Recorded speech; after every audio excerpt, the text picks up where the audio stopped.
ईद की नमाज किस किस को नहीं आती, आपको बिल्कुल स्टेप बाय स्टेप मुकम्मल तरीका सिखाते हैं, पर बिल्कुल भी स्किप ना करें। मेरी रिक्वेस्ट है आप लोगों से, पूरी देखिए। तो आइए सिखाते हैं, देखिए। पहले हम नियत करेंगे।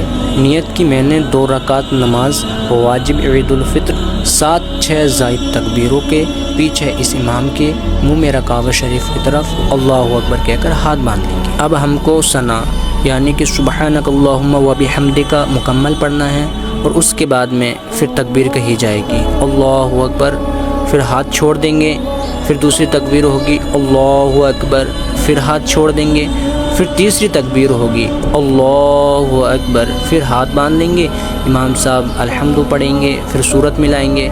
इसी तरीके से फिर रुकू में जाएंगे, फिर रुकू की तस्बीह पढ़ेंगे सुबहान रब्बियल अज़ीम 3 मरतबा, और उसके बाद में फिर हम सजदे में चले आएंगे। सजदे में पढ़ेंगे सुबहान रब्बियल आला 3 मरतबा और दोनों सजदे करेंगे।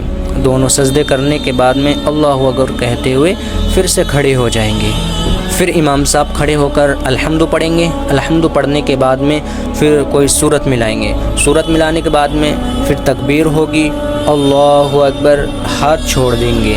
उसके बाद में फिर तकबीर होगी अल्लाहु अकबर, फिर हाथ छोड़ देंगे। फिर तीसरी तकबीर होगी अल्लाहु अकबर, हाथ छोड़ देंगे। अब बिना हाथ उठाए अल्लाहु अकबर कहते हुए रुकू में चले जाएंगे। रुकू की तस्बीह पढ़ेंगे सुबहान रब्बियल अज़ीम। फिर इसी तरीके से तकबीर कहते हुए हम सजदे में चले आएंगे। सजदे में सुबहान रब्बियल आला पढ़ना है, यानी कि 3 मरतबा दोनों सजदों में।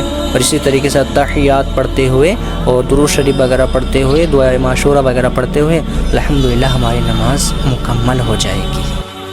तो आपने देखा इस वीडियो में, मेरी ब्लॉग में मुकम्मल तरीका ईद की नमाज कैसे होती है। और जिन भाइयों को नहीं आती है वो शर्मा रही, घबरा रही, मेरी वीडियो के इसमें देखें और सीखें। अल्लाह हाफिज़।